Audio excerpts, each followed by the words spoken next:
இங்க பிசினஸ்ல ஜெயிக்கிறவங்களுக்கும் தோக்குறவங்களுக்கும் ஆட்டம் கிடையாது. தோத்துட்டு ஜெயிக்கணும்னு நினைக்கிறான் பாத்தீங்களா, அவங்களுக்கு தான் ஆட்டம். வேடிக்கை பாக்குறவங்களுக்கு ஈஸியா வந்துடும். ஆனா ஒவ்வொருத்தரும் பிசினஸ் பண்றவங்களும் சரி, அவங்க பிசினஸ் பண்ணிக்கிட்டு அது மூவ் ஆன் ஆகுறவங்களும் சரி, தோத்தவங்களும் சரி, அவங்களுக்கு மட்டும் தான் நான் சொல்ற வழி ரொம்ப ஆணித்தனமா தெரியும்.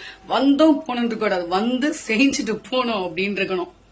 நிறைய விஷயத்துல நம்ம லக்க எதிர்பார்ப்போம். ஆனா இந்த பிசினஸ் மட்டும் ஆரம்பிக்கிறதுல லக்கெல்லாம் கிடையவே கிடையாது. ஒரே ஒரு விஷயம் தான், உழைப்பு மட்டும் தான், நம்மளோட தன்னம்பிக்கை மட்டும் தான் இதுல ஜெயிக்குமே. இந்த லக்கோ இல்ல ஏதோ ஒரு ஃப்ளூக்ல அடிப்போம், அதெல்லாம் வாய்ப்பே கிடையாது. என்னுடைய ஃபாலோவர்ஸ் நேத்து வரைக்கும் பாத்தீங்கன்னா பயங்கரமான ரெஸ்பான்ஸ் பண்ணிருக்காங்க. நான் அது என்ன பிசினஸ் நான் கூடிய சீக்கிரம் சொல்ல போறேன். இப்பயும் சொல்றேன், அது ரொம்ப சின்ன பிசினஸ். இதுக்கா நீ இவ்வளவு ஆடலாம் தயவு செஞ்சு கேட்காதீங்க. என்னால முடிஞ்ச ஒரு சின்ன விஷயம் நான் ஆரம்பிக்கிறேன். இதே மாதிரி நிறைய பெண்கள் இது மாதிரி வரணும் அப்படின்றதுக்கு ஒரு உதாரணமாவும் இருக்கும் அப்படின்னு நான் நினைக்கிறேன். ஏன்னா லாஸ்ட் அவங்க பேசுறது